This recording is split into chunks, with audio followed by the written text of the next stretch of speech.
to the events of recent days.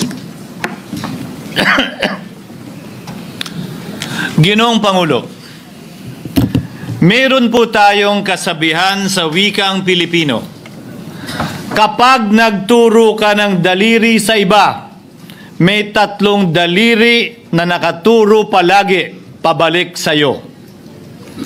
Sa mga nakaraang linggo, malinaw na nililihis ang galit ng taong bayan tungkol sa mga ghost at substandard flood control projects mula sa mga totoong may kasalanan patungo sa Senado at sa ilang mga miyembro nito.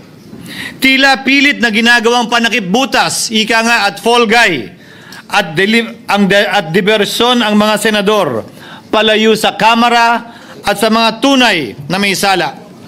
Klarong-klaro po ang script nito. Ipitin ang tatlong dating DPWH officials, pakantayin sa kanila, mema banggit lang na senador, habang pinagtatakpan ang mga congressman na tunay nakasabwat nila sa mga lugar na ginagalawan nila. Simple ang patunay dito. Kapani-paniwala ba na wala silang kinausap na kahit isang congressman nakaupo na totoong may hawak ng mga distrito sa lugar na ginalawan nila sa hinaba-haba ng testimonya nila dito o sa Kamara? Banggit sila ng banggit, name drop sila ng name drop ng pangalan ng senador. Maski na klaro naman kung inyong papakinggan na wala silang masabing direktang nakausap o binigyan ng anuman. Lahat ito para lamang ipako ang mga senador sa media at sa publiko at ilayo ang atensyon sa Kamara at mga congressman. Bakit nga ba? Dahil tila mas malaking isda, ika nga, mas mataas, mas kilala ang mga senador kumpara sa congressman? Umaasa sila na maiibsan ang galit ng tao sa kanilang mga anomalya ukol sa flood control at tuluyan na silang makakatakas mula sa anumang pananagutan. Isang tao lamang, Ginoong Pangulo, ang nasa likod ng script at sarswelang ito. Siya ang dahilan ng kaguluhan, pagkakaaway-away, pagkakawatak-watak na ngayon yumayanig sa ating bayan, maprotektahan lamang ang sarili niya. Ang pangalan niya ay matagal nang bulong-bulungan sa bawat sulok ng bansa, pero ngayon, unti-unti nang sinisigaw ng taong bayan.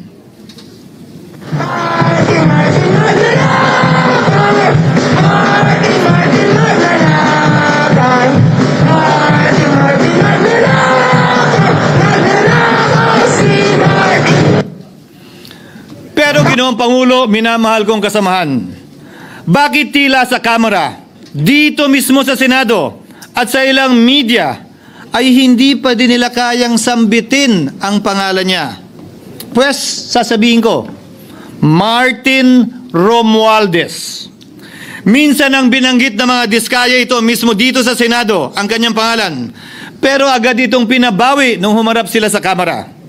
Binanggit ni Master Sergeant Gutesa ang kanyang pangalan. Pero ultimo notaryo, natunto nila at pinabawi nila ang pagnotaryo. Buti na lang, huli na't nasabi na niya ang pangalan ni Martin Romualdez na pinanumpaan dito mismo sa ating Blue Ribbon Committee. Hindi ba't si Ginoong Gutesa hindi ba't si Sergeant Gutesa lamang ang bukod tanging testigo na walang kinalaman, hindi sangkot sa flood control issue, walang hininging immunity, deal o proteksyon kapalit ng kanyang pagtestigo? Siya ang kauna-unahang nagtestigo na personal na naghatid ng pera sa bahay mismo ni Martin Romualdez. Ang salaysay niya, Ginoong Pangulo, ay kumpirmasyon ng matagal nang isinisiwalat ni Congressman Chanco at Mayor Magalong kung sino ang ulo sa paglilimas sa kaban ng bayan na ating naririnig na rin. 13,803,693 with Congressman Saldico as proponent For the record, ang binabanggit po nating Representative Elizalde siya po yung chairman ng House Appropriations Committee. Walang kaduda-duda yan. Ito nga, hirap na hirap silang banggitin pa yung isa sa mga mastermind nila niya, si Saldico. Hirap na hirap pa silang banggitin. May isa pang mas mataas sa kanya? Hindi naman gagalaw yun kung walang... Siyempre, hindi naman gagalaw yun kung walang pahintulot yung mas mataas sa kanya. Just the House Speaker. Ginoong Pangulo, pahintulutan niyo po ako magkwento ng konti upang patotohanan ang mga salitang ito.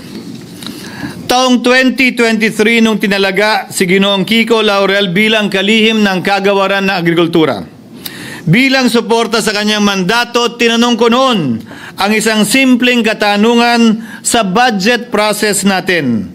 Bakit mas malaki ang pondo ng flood control kesa sa agrikultura? Why is it that the budget for flood control is bigger than the budget of the Department of Agriculture or the agriculture sector as a whole? The fifth biggest allocation, not even a department, is flood control. And allocating a measly 31 billion for irrigation, for rice. Why? Pagkatapos po noon, tinulungan ko siyang bawasan ang flood control budget at idagdag sa 2024 budget ng Department of Agriculture. Aniya, tumawag daw sa kanya si Congressman Zaldico dahil pinapatanong daw ni Speaker Romualdez, bakit binawasan ang pondo ng flood control? Ngunit wala nang nagawa si Congressman ko dahil sinabi niyang pasayan ng Pangulo.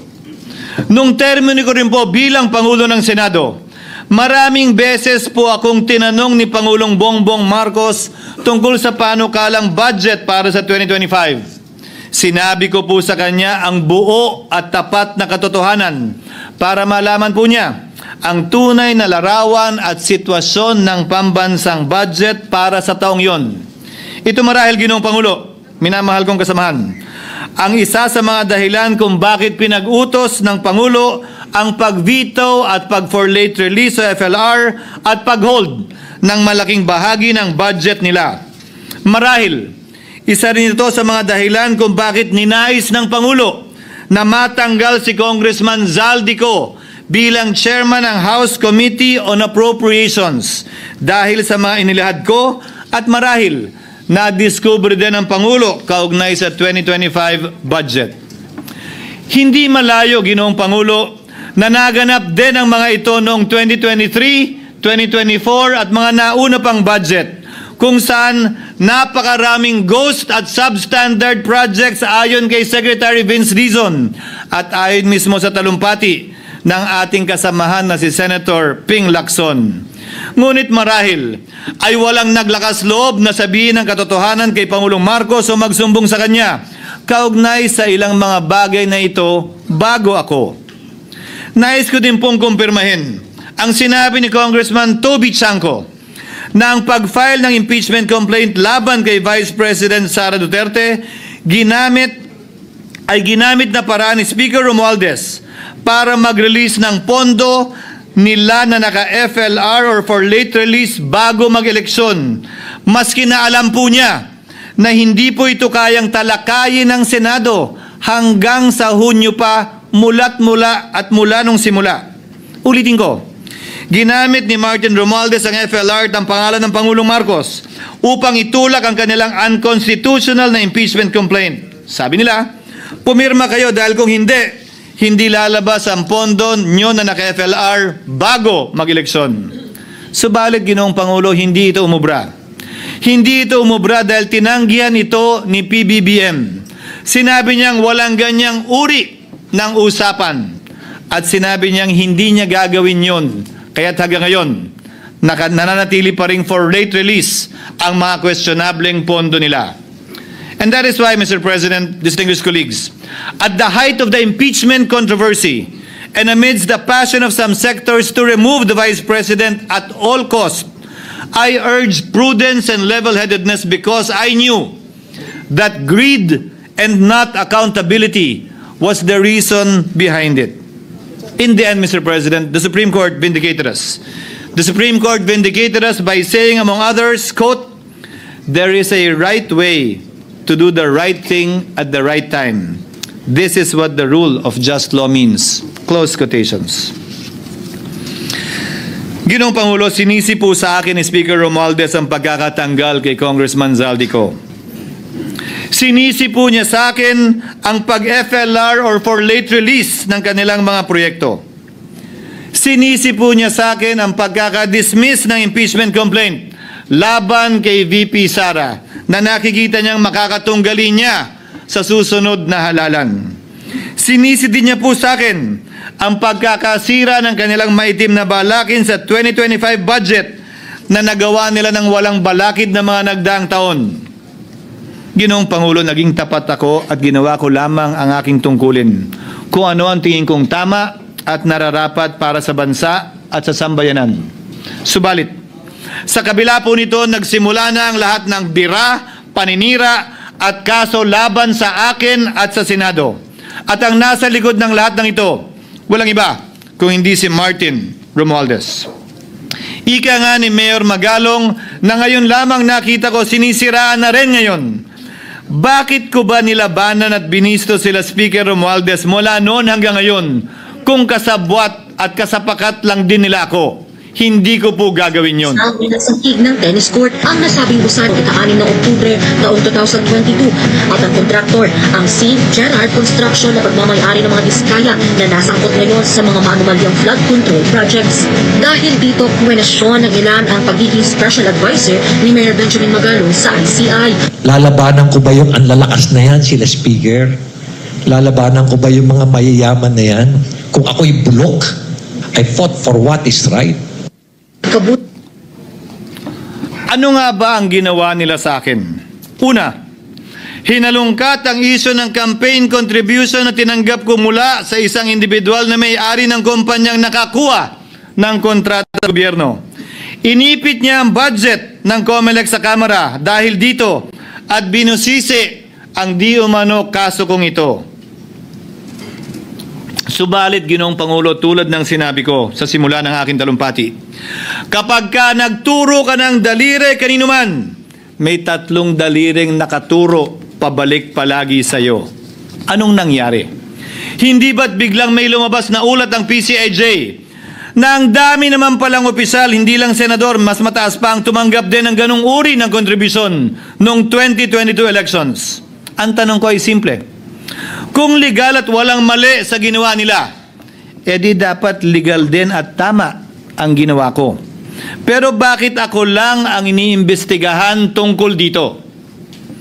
Higit pa doon, Ginoong Pangulo, hindi ba tayon kay Mayor Magalong merong 67 na miyembro ng Kamara na kontraktor? Ito po ay mga miyembro ng Kamara na may construction firm na nakakuha ng kontrata sa gobyerno. Kung bawal talaga ito, ibig sabihin ba niyan, bawal na nilang gastusin ang sarili nilang pera para sa kanilang sariling kandidatura? Bakit hindi din binubusisi yun? Bakit hindi inaalam yun? Ako lang talaga? Pangalawa, inintriga ni Martin Romualdez ang dating liderato ng Senado dahil sa pagkakaupo at pagdinig ni Senator Marcoleta sa Blue Ribbon Committee dahil marahil sa pananaw niya ay hindi siya safe kay Marcoleta. Ngunit, Ginoong Pangulo, sa hindi niya inaasahang pagkakataon, nung araw ding yun, nagsalita ang mga diskaya, pinangalanan ng 17 congressman na kasosyo niya, kabilang ang pagbanggit na naman ng pangalan ni Martin Romualdez. Karamihan sa mga kawani ng DPWH na nabanggit sa itaas ay paulit-ulit na binabanggit ang delivery ng pera ay para sa kay Zaldico na dapat at least 25%. Si Kong Marvin Rillo naman ay ilang beses na binabanggit ang pangalan ni Speaker Martin Romualdez bilang kanyang malapit na kaibigan. Isa na naman po itong patunay, Ginoong Pangulo. Kapag ka nagturo ka ng daliri sa iba, may 3 daliring nakaturo pabalik sa iyo. Pangatlo, sa pagdinig ng Blue Ribbon Committee kung saan niname drop ako ni Yusek Bernardo, bagaman inamin niyang personal na mismo na hindi niya rekta kung nakausap o binigyan ng anuman, bigla namang tumestigo si retired Master Sergeant Gutesa, at muling pinangalanan si Martin Romualdez na hinahatiran daw niya ng pera sa mismong bahay nito. Ang bawat malita ay may lamang humigit kumulang 48 million pesos.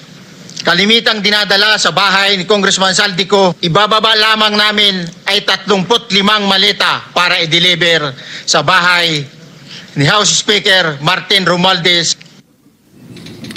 Gamit ang script niya sa pagturo sa akin, ayan na naman.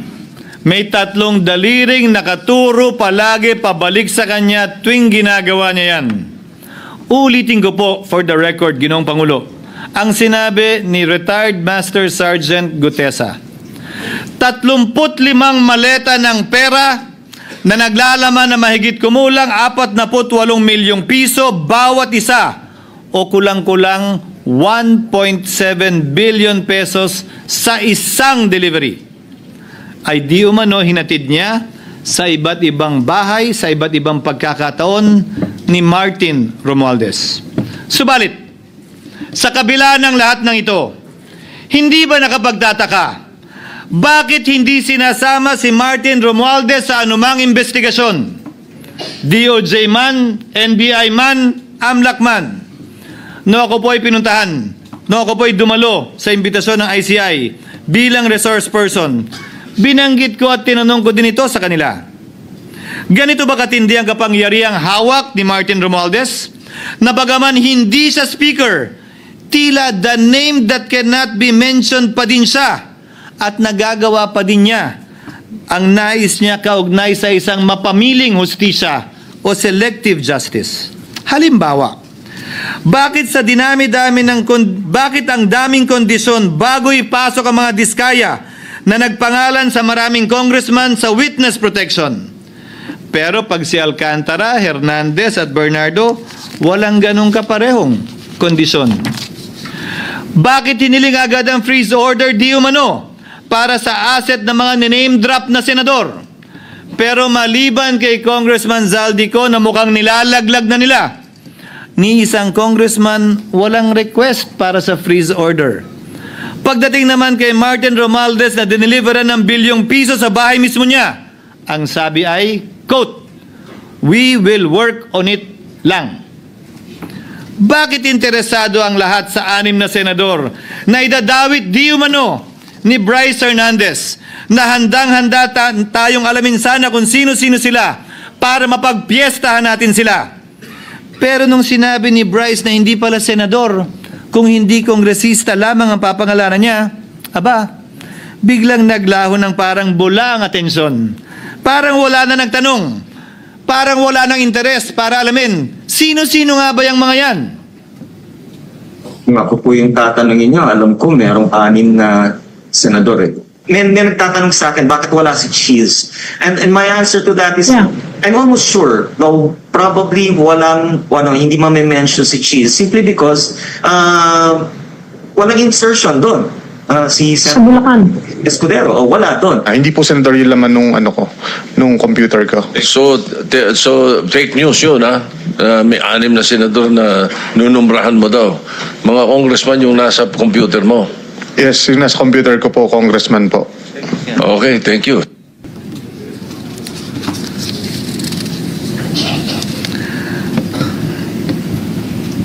Nagkataon lang ba, Ginoong Pangulo, na ang mga nakaupong senador na dinidiinan sa ngayon ay ang dating Pangulo, dating pro tem, dating punong mayoriya ng Senado, na lahat nagkataon din lang ba na bumoto kontra sa depektibong impeachment ni Vice President Duterte o talagang tinumbok lang kami?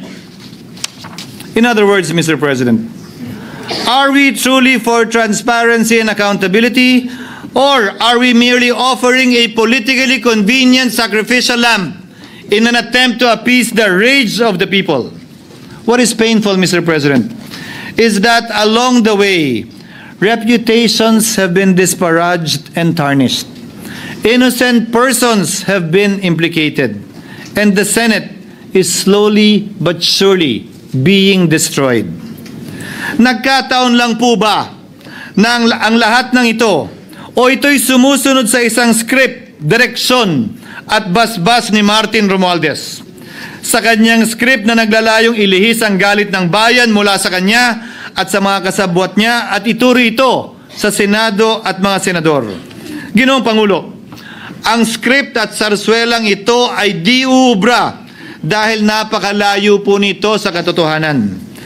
Napakasama sa panlasa at tinitiyak ko sa inyo, hindi po ito matatanggap at lulunukin ng sambayanang Pilipino. I've been in public service for 27 years. I've never been accused nor charged with corruption. This is the sterling record which they are trying to tear down, and I tell you, they will not succeed. I will defend myself, Mr. President, against these malicious and false allegations. In fact, I have already filed and will be filing necessary and appropriate charges against my accusers and prove them wrong. And with the help of the Almighty, I will be vindicated and declared innocent, I am sure. Kaya ko po ipagtanggol ang sarili ko, Ginoong Pangulo. Ngunit, Ginoong Pangulo, sino po ang nagtatanggol sa ating institusyon? Kaya't ang aking tanging hiling po sana sa inyo, Ginoong Pangulo, at sa ating mga kasamahan sa Senado. Labanan po ninyo at huwag niyong pahintulutang ang mapamiling hustisya na lantarang nangyayari sa harap natin ngayon. For what is happening now is selective justice and mob justice. Members of the Senate have been thrown off a cliff before the court of public opinion in an attempt to mollify the people's rage, thereby covering up the real perpetrators and giving them a chance to get away. Mr. President, I will not allow justice to be weaponized against the innocent to protect the guilty, because this corrodes the legitimacy of the law before our people's eyes. Wala pong naniniwala, bagkos lahat nagtatanong, bakit walang congressman nakasama sa investigasyon? But what about the other congressmen in Bulacan? Why haven't they been questioned? Called out, yeah. You think that they do not know what's going on? Ginoong Pangulo, mga minamahal kong kasamahan, huwag po tayong sumunod sa script ni Martin Romualdez. Labanan po natin ang script na ito. Pasagutin at imbestigahan lahat ng niname drop at nabanggit, congressman man, senador man at iba pang opisyal, at dapat kasama dito si Martin Romualdez. Ginoong Pangulo, hindi ba natin nakikita na pilit tayong pinag-aaway-away? Mayaman, mamamayan laban sa lingkod bayan, lokal laban sa nasyonal na opisyal, congressman laban sa kapwa congressman, at ngayon, senador laban sa kapwa senador, pamilya laban sa pamilya, Pilipino laban sa kapwa Pilipino. Ginoong Pangulo, tandaan po natin, mas madaling manipulahin at ang nag-aaway at nagkakawatak-watak na bansa.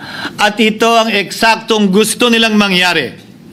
Ito, sa aking paniniwala, ay bahagi pa din ng script at sarswela na nais palaganapin ni Martin Romualdez upang lituhin, guluhin, linlangin at sirain ang ating lipunan at bansa para lamang huwag siyang mabisto.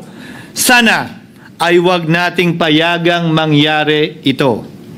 Ginoong Pangulo, tulad ng sinabi ko sa simula ng aking talumpati, sa kada mapang-akusa at mapanghusgang daliri na ituturo ninyo sa inyong kapwa, lalo na kung walang basihan, merong 3 daliring palaging nakaturo sa iyo pabalik.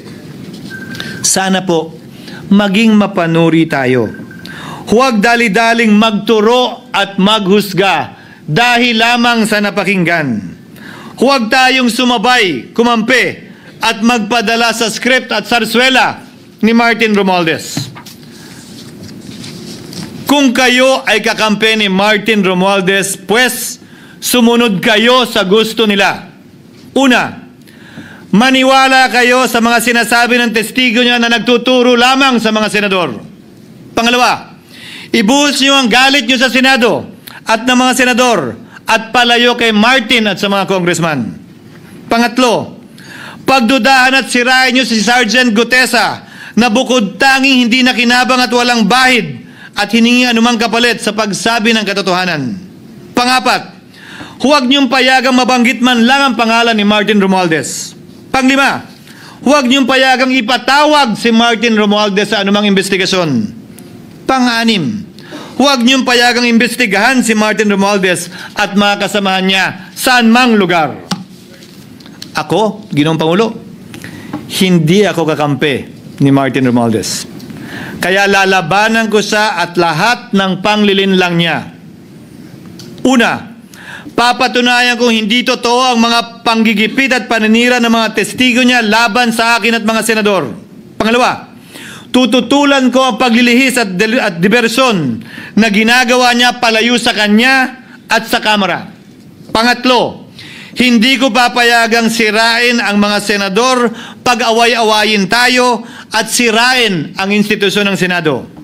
Pangapat, pinaniniwalaan ko at saludo ako kay Sergeant Gutesa at iba pang katulad niya sa paglabas ng katotohanan.